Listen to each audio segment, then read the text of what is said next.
Bienvenue dans l'émission La vérité de l'Évangile avec Andrew Womack, un ministère d'enseignement qui se concentre sur l'amour et la grâce inconditionnelle de Dieu.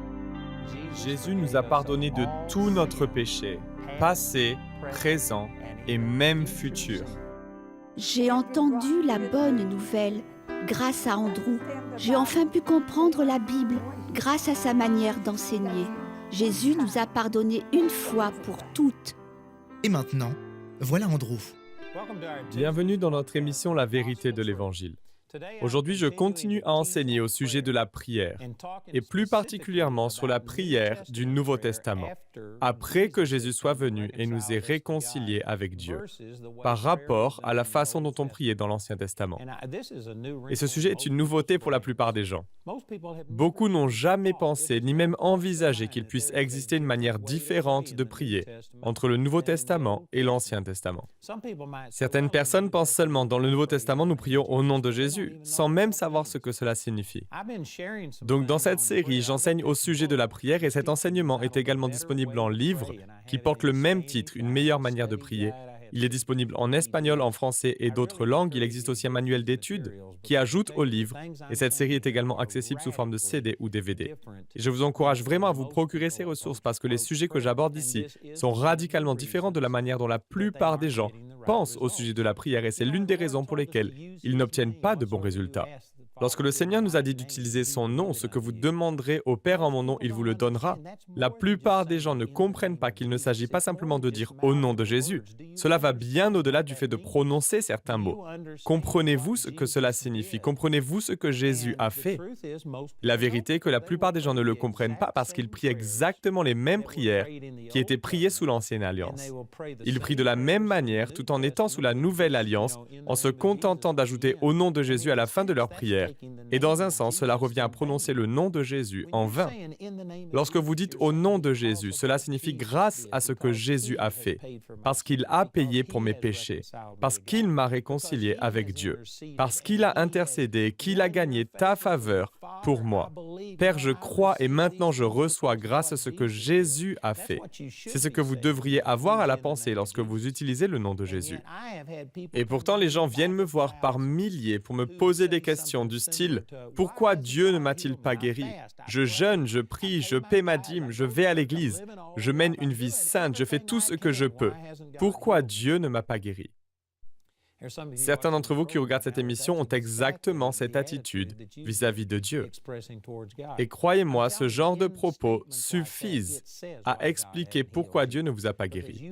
Vous ne pointez pas du doigt ce que Jésus a fait pour vous, mais plutôt ce que vous avez fait pour Jésus. Vous vous dites, parce que j'ai fait telle ou telle chose, Dieu agira dans ma vie à cause de ce que j'ai fait. C'est être opposé au Christ. C'est prononcer le nom de Jésus en vain. Vous n'êtes pas en train d'approcher Dieu en fonction de ce que Jésus a fait, vous êtes en train d'approcher Dieu en fonction de ce que vous avez fait. Vous plaidez auprès d'un Dieu en colère comme s'il était encore en colère. Mais la Bible nous enseigne que Jésus nous a réconciliés avec Dieu. Il n'y a plus aucune colère en Dieu envers vous parce qu'il a été apaisé par le sacrifice de Jésus. Et un chrétien du Nouveau Testament qui prie comme le faisaient les saints de l'Ancien Testament est opposé au Christ. Je ne dis pas que vous êtes opposé au Christ ou antichrist ou que vous êtes du diable, mais que cette mentalité va à l'encontre de ce que Jésus a fait.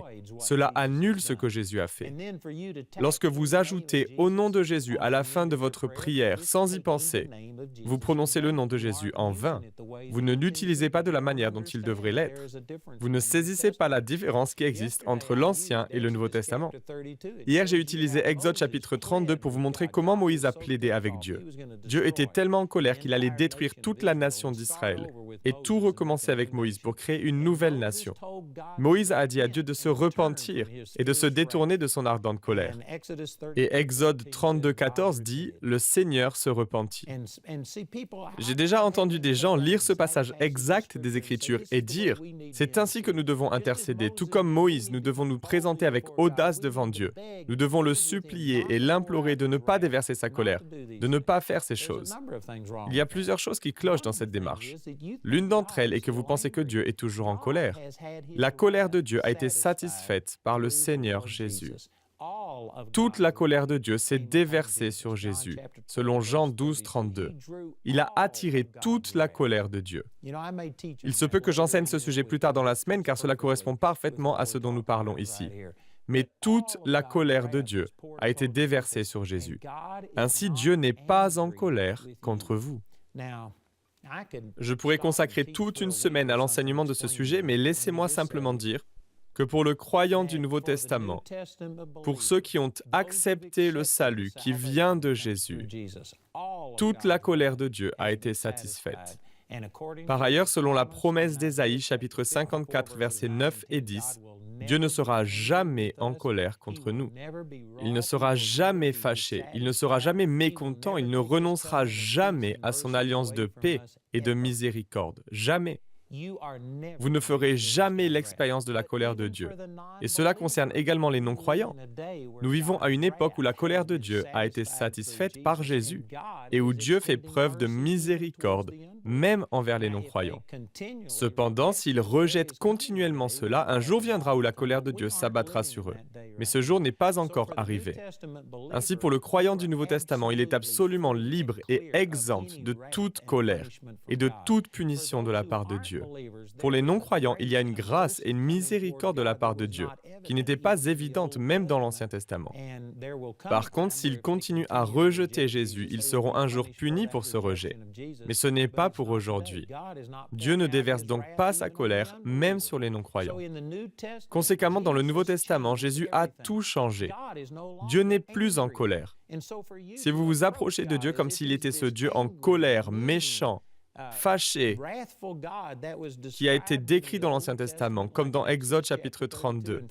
Si vous vous approchez de lui de cette manière, et si vous lui dites « Repens-toi de ton ardente colère, détourne-toi de ta colère, repens-toi de ce mal que tu as pensé faire », premièrement, cela signifie que vous ne comprenez même pas comment Dieu, sa sainteté et sa justice ont été satisfaites à travers Jésus. Aussi, si vous dites à Dieu de se repentir, cela revient à prendre la place d'un médiateur. Vous cherchez à réconcilier deux parties qui sont opposées l'une à l'autre, et je vous le dis, Dieu n'est plus opposé à nous. Vous essayez simplement de prendre la place de Jésus.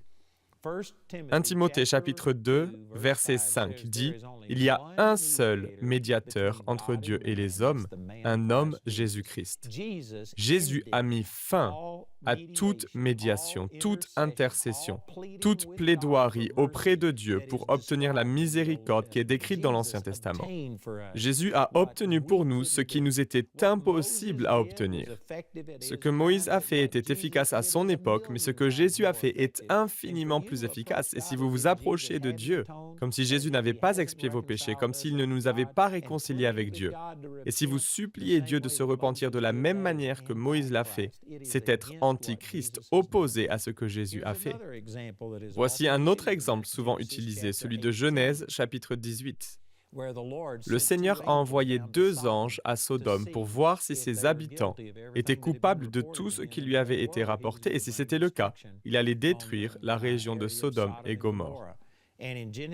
Dans Genèse chapitre 18, verset 23, il est dit « Abraham s'approcha et dit « Supprimeras-tu vraiment le juste avec le méchant ? Peut-être y a-t-il 50 justes dans la ville. Les supprimeras-tu aussi et ne pardonneras-tu pas à cette ville à cause des 50 justes qui sont au milieu d'elle? Faire mourir le juste avec le méchant, si bien que le sort du juste serait identique à celui du méchant, cela ne correspond certainement pas à ta manière d'agir. Celui qui juge toute la terre n'appliquera-t-il pas le droit? Ici, Abraham plaide auprès de Dieu et lui dit « Dieu, tu ne peux pas détruire Sodome et Gomorrhe. Et s'il y avait 50 personnes justes là-bas, est-ce que tu tuerais les justes avec les méchants? Un juste, un saint, une personne juste ne ferait pas cela. Dieu, tu ne ferais certainement pas cela non plus, n'est-ce pas? Et au verset 26, il est dit, l'Éternel dit, si je trouve à Sodome 50 justes, je pardonnerai à toute la ville à cause d'eux. Abraham reprit, « Voici que j'ai eu l'audace de parler au Seigneur, moi qui ne suis que poussière et cendre.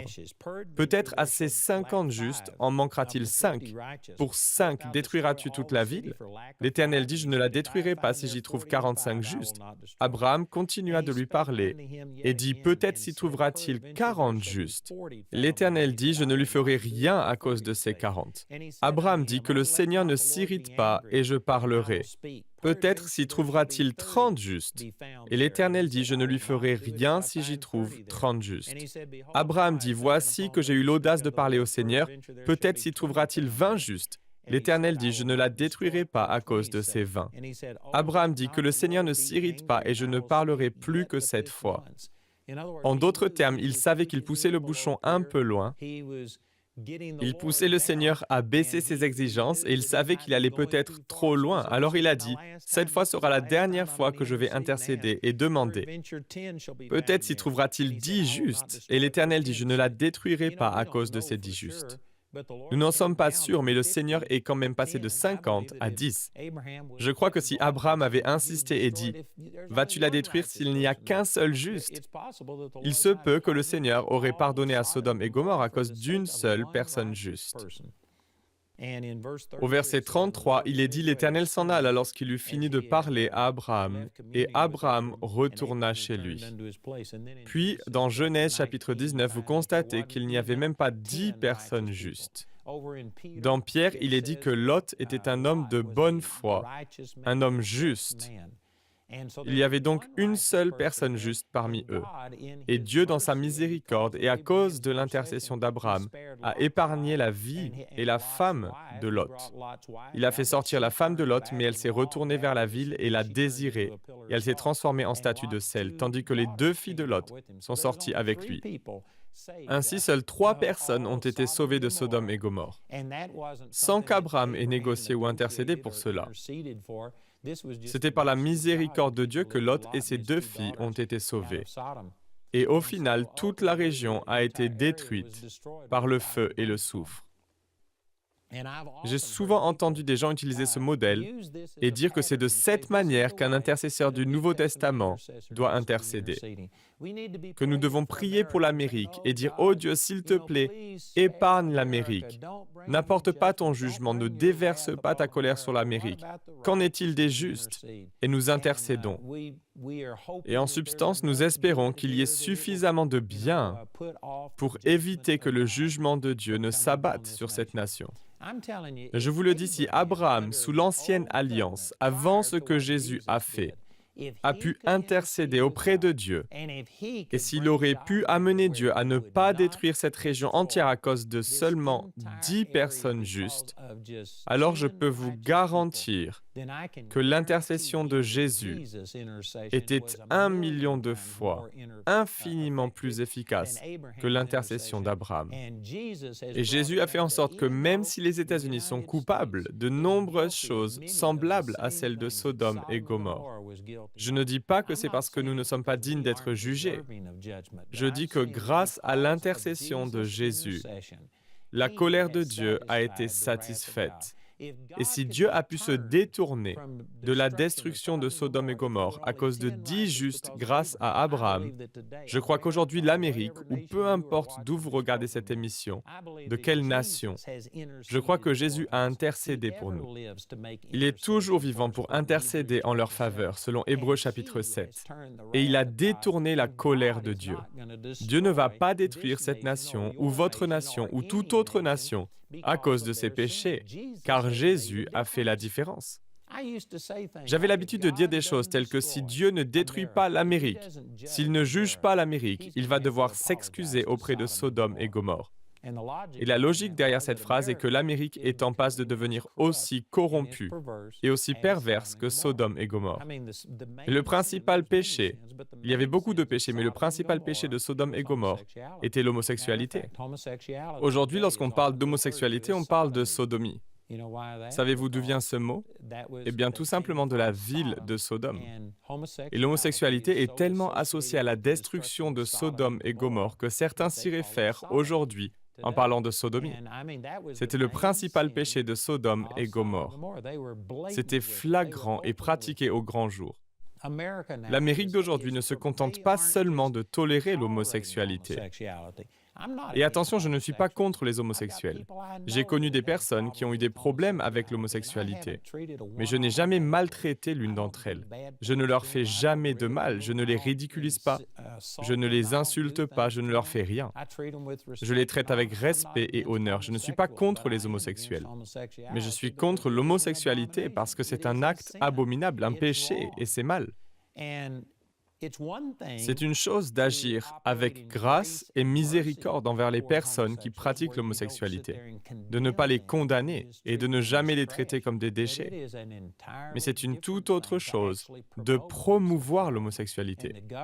Et le gouvernement et une grande partie de notre société actuelle le font. Ils ne font pas que simplement la tolérer et laisser les gens vivre comme ils l'entendent.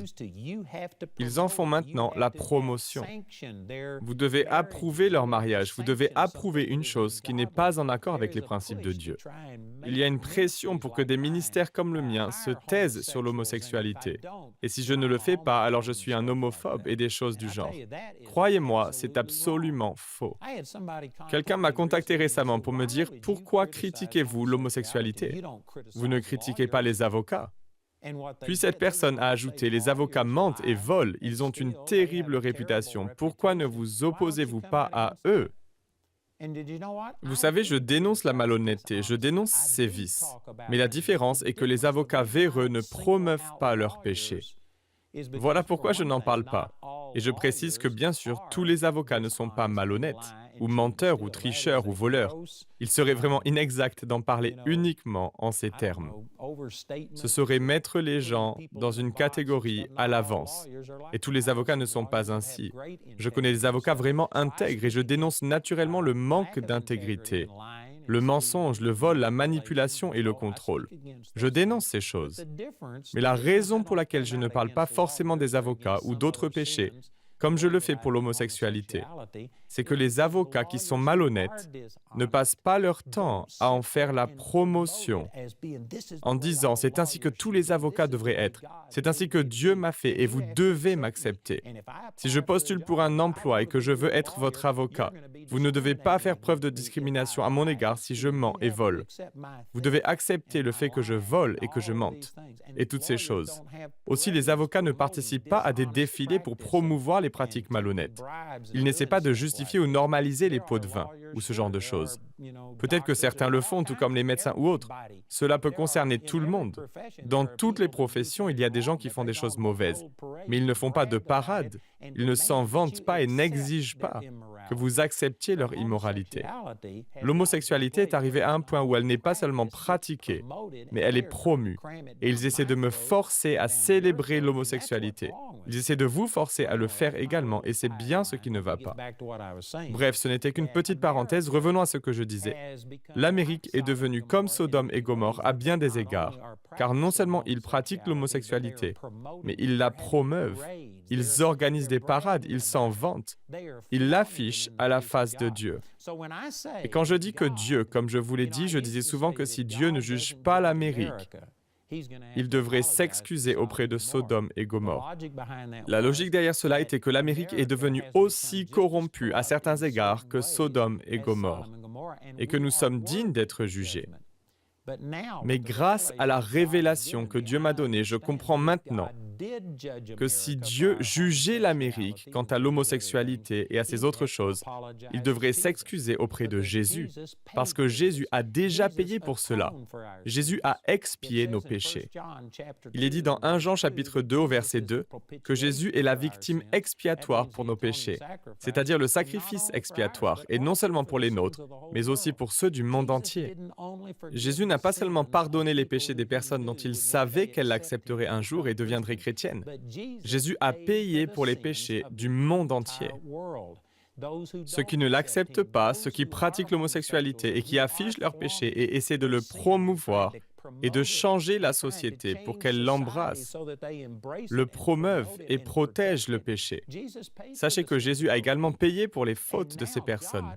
Et maintenant, Dieu serait injuste de juger ces personnes à cause de l'expiation du Seigneur Jésus-Christ. Suis-je en train de dire que c'est donc acceptable? Non, c'est toujours mal. C'est donner à Satan une place énorme dans leur vie. Vous savez, j'ai enseigné sur ce sujet récemment, je n'entrerai pas dans les détails, mais nous avons publié un petit livret sur l'avortement, sur l'homosexualité et sur le créationnisme par rapport à l'évolution. J'y ai mis beaucoup de statistiques, de choses scientifiques, que comme cela de mémoire, je ne saurais citer. Mais nous les avons mis dans ce petit livret, ainsi que des recherches, des entretiens avec des experts dans ces sujets, entre autres. Selon eux, la pratique de l'homosexualité et le fait d'adopter ce style de vie pourrait être détrimental pour la santé. Saviez-vous que la cigarette fait perdre en moyenne 7 ans de vie à une personne? Pourtant, le ministère de la Santé met un avertissement sur tous les paquets de cigarettes, disant qu'elles peuvent être dangereuses pour votre santé et qu'elles peuvent vous coûter en moyenne 7 ans de vie. Mais la pratique de l'homosexualité est aujourd'hui encouragée et promu. Et nous ne pouvons plus rien dire à ce sujet car ce n'est pas politiquement correct. Mais beaucoup de gens sont hypocrites et ne regardent pas les choses de manière objective. Tout ce qu'ils veulent, c'est rester politiquement correct. Et une fois encore, je ne dis pas que l'homosexualité est acceptable parce que Dieu a porté notre péché, qu'il n'est pas en colère et qu'il ne va pas détruire l'Amérique parce que nous avons adopté ce style de vie. Ce n'est pas parce que je dis que le jugement de Dieu ne s'abattra pas sur l'homosexualité que je l'approuve et que je l'encourage. C'est un style de vie destructeur. Il blesse les gens. Il détruit la vie des gens. Il vous coûte des années de votre vie et je pourrais continuer ainsi longtemps. Ce n'est pas parce que Dieu a payé pour les péchés du monde entier qu'il est normal de vivre dans le péché. Non, Satan se promène comme un lion rugissant, cherchant qui dévorer, selon 1 Pierre chapitre 5. Si vous donnez la place à Satan, il fera de vous son 4 heures et même son dîner. Vous ne voulez pas vivre dans le péché. Je dis toutefois que Dieu ne va pas juger votre péché. Il a jugé votre péché en Jésus. Et la seule façon pour vous de subir le jugement de Dieu est de rejeter son expiation. Le paiement que Jésus a fait pour vos péchés. Si vous rejetez son expiation, vous devrez alors payer pour vos propres péchés, mais principalement pour le péché d'avoir rejeté le plus grand sacrifice qui ait jamais été fait, à savoir le sacrifice du Seigneur Jésus et le pardon de Dieu. Si nos péchés individuels ont été traités, l'Église dans son ensemble n'a pas embrassé cela. Ils disent aux gens, repentez-vous parce que Dieu va vous juger, repentez-vous parce que Dieu va détruire l'Amérique, ou peu importe le pays dans lequel vous nous suivez. Et ils essayent de faire en sorte que les gens intercèdent contre un Dieu en colère, afin de le dissuader de déverser sa colère de la façon dont Abraham s'y est pris dans la Genèse, chapitre 18. Mais je vous dis que sous la nouvelle alliance, la manière de prier a changé. Jésus a satisfait à toutes les exigences de la justice de Dieu.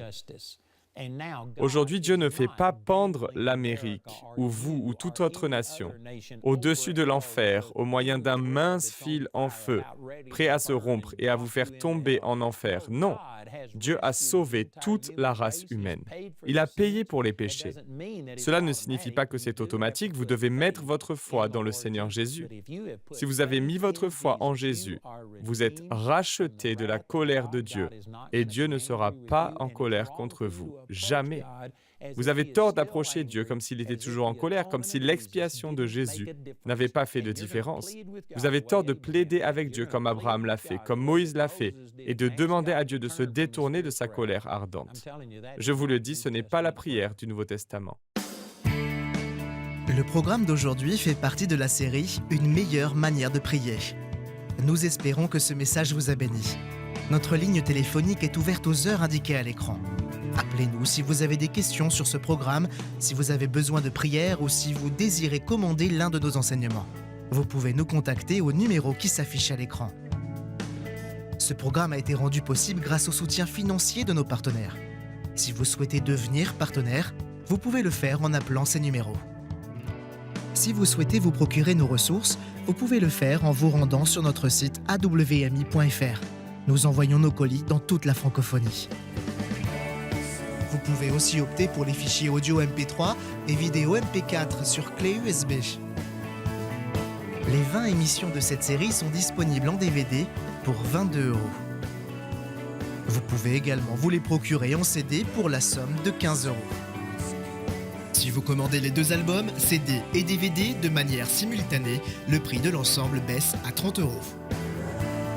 Pour tous nos téléspectateurs qui se trouvent en dehors de l'Europe, tous les produits que nous vous présentons sont disponibles grâce à nos bureaux dans votre région. Vous pouvez les contacter grâce aux détails qui s'affichent sur votre écran afin de connaître le prix dans leur monnaie locale. Andrew a à cœur que chacun puisse écouter ou regarder ce programme à sa convenance et puisse le partager avec d'autres. Si vous ne pouvez pas vous permettre d'acheter cette série, nous vous enverrons un lien afin de télécharger gratuitement l'enseignement de cette semaine en version audio MP3. Pour cela, il suffit de nous appeler. Notez que vous ne pouvez profiter de cette offre qu'en appelant notre ligne téléphonique. Vous pouvez nous appeler dès maintenant au numéro qui s'affiche sur votre écran. Nous nous ferons un plaisir de répondre à vos questions, de prier avec vous ou de vous aider à commander l'un de nos enseignements. Notre ligne sera ouverte pendant les heures indiquées à l'écran. Toutes les ressources d'Andrew en français se trouvent dans les boutiques en ligne des sites internet de nos bureaux affichés à l'écran. Nous espérons avoir de vos nouvelles aujourd'hui. Dites au nom de Jésus, je ne me fie pas à ce que je vois, je me fie à ce que dit la parole de Dieu. Il y a plus que ce domaine physique, il y a également un monde spirituel. Peu importe à quoi ressemble la situation, je sais ce que dit la parole de Dieu. On me disait que ma vie serait faite de douleur et d'isolement, et que je ne devrais même pas espérer la liberté. On me disait que je serais toujours en fauteuil roulant. On me donnait 3 mois à vivre avant une défaillance cardiaque totale. On me disait que je ne serais jamais guérie de la fibromyalgie. J'ai fait des allers-retours aux urgences et j'ai dépensé plus de 300 000 $ pour trouver un remède. Tout cela en vain. J'étais sur le point d'abandonner quand j'ai découvert Andrew Wommack à la télévision. Et Andrew m'a montré pour la première fois que par les meurtrissures de Jésus, j'étais déjà guérie.